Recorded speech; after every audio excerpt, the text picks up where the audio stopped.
ఉంటాయండి. చెప్పాలి అంటే they are highly motivated people. ఇక్కడ నువ్వు ముందుకెళ్ళు తోసేసేటువంటి పరిస్థితి ఉండదండి. యుద్ధ రంగంలో గాయపడ్డామని వదిలిపెట్టము, ఎవాక్యువేట్ చేస్తామండి. ఏదో రకంగా వాళ్ళ ప్రాణాలు కాపాడడానికి ప్రయత్నిస్తాం.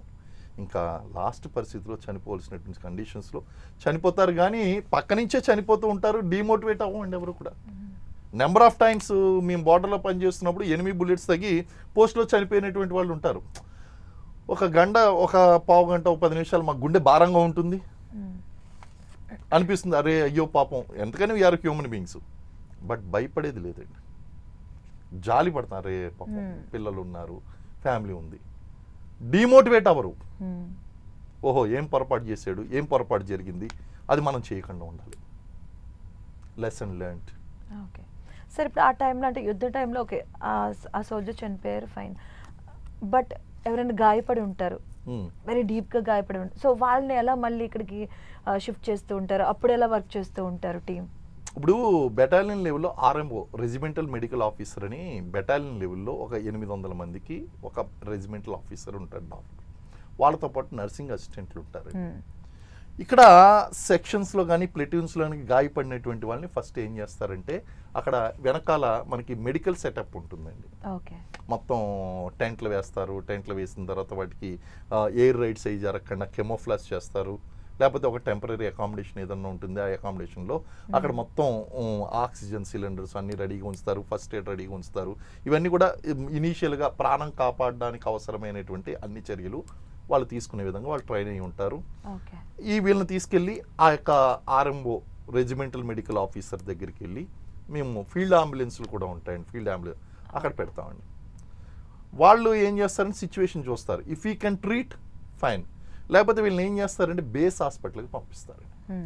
బేస్ హాస్పిటల్ పంపించడానికి రోడ్డు రూటు డిస్టెన్స్ బాగుంది అంటే అంబులెన్సెస్ ఉంటాయి, ఫీల్డ్ అంబులెన్సెస్ ఉంటాయండి, అంబులెన్సుల్లో పంపిస్తారు. ఒకవేళ ఆ సిచ్యువేషన్ లేదనుకోండి, డైరెక్ట్గా వచ్చేటువంటి చాపర్లను పిలుస్తారండి.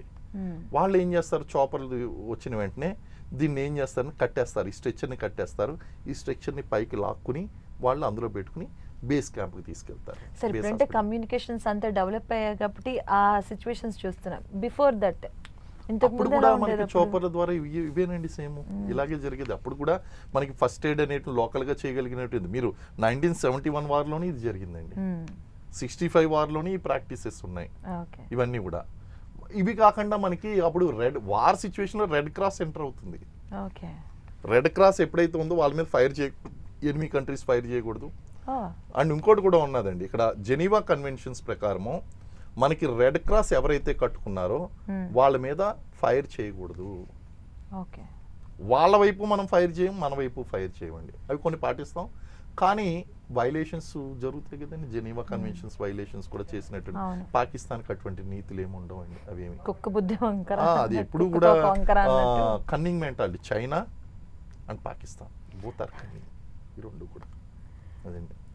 Sir, why Pakistan always poke India అంటే ఏం చెప్తారు సార్? ఎందుకంటే దానికి చుట్టుపక్కల ఎన్ని ఉన్నా కూడా ఆల్వేస్ పోక్ ఇండియా ఉంది అంటే ఏం చెప్తారు?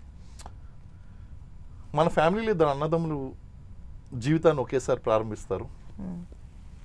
ఒక బ్రదర్ ఏమో చాలా ధనవంతుడై ఫ్లోరిష్ అయి ఉంటాడు, ఇంకో బ్రదర్ ఏమో ఆ క్యాపబిలిటీస్ లేక వెనకబడి ఉంటాడు.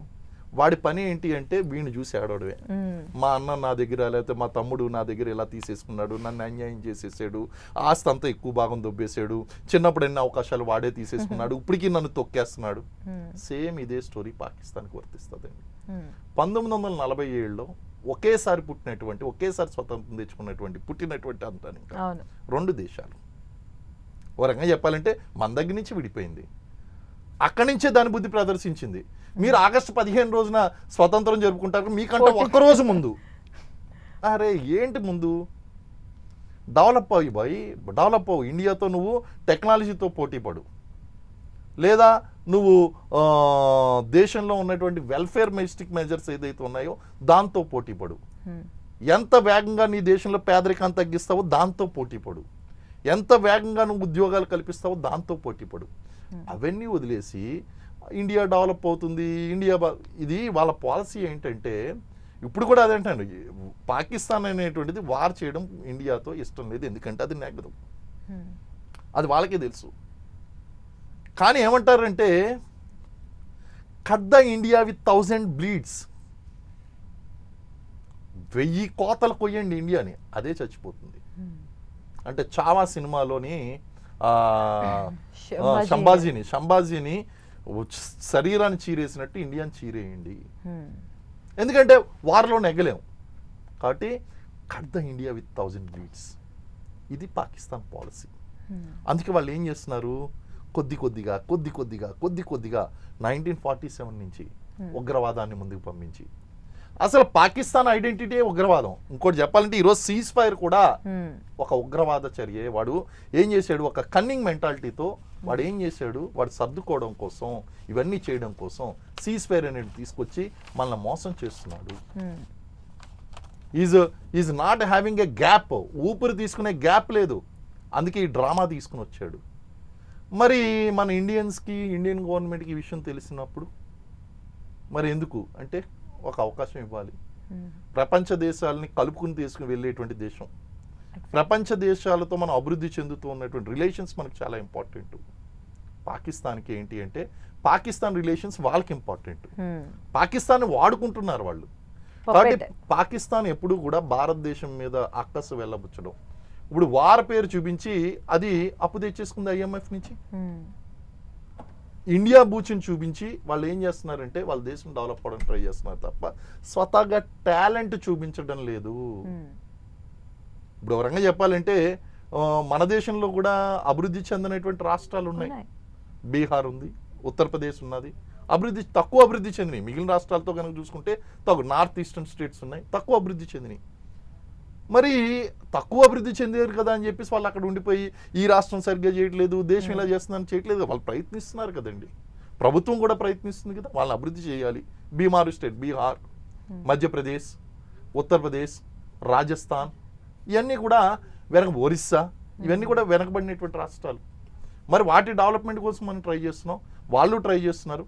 పాకిస్తాన్ కూడా వాళ్ళ డెవలప్మెంట్ కోసం ట్రై చేయాలి తప్ప భారతదేశం మీద ఏడవడం వల్ల, ఉగ్రవాదాన్ని పెంచి పోషించడం వల్ల డెవలప్మెంట్ కాదు. కానీ వాళ్ళ వైఖరి మారదండి. అన్నిటికంటే మెయిన్ మనది డెమోక్రటిక్ అంటే వాళ్ళది ఇస్లామిక్ కంట్రీ. అక్కడ ఎప్పుడైతే ఈ కాఫిర్లు లేకపోతే జిహాదీలు అనేటువంటి డిఫరెన్సెస్ ఇవన్నీ చూపిస్తున్నారో ఇంకా ఆటోమేటిక్గా ఈ ప్రాబ్లమ్స్ అన్నీ వచ్చేస్తాయండి. వాళ్ళ యొక్క పాలసీలో మతాన్ని జోడిస్తున్నారు, మన పాలసీస్లో వెల్ఫేర్ని జోడిస్తున్నాం. మతం కాదండి మనది, వెల్ఫేర్ ఇంపార్టెంట్ అండి మనకి. కానీ వాళ్ళు మతాన్ని జోడిస్తున్నారు. ఇది అక్కడ ఉన్నటువంటి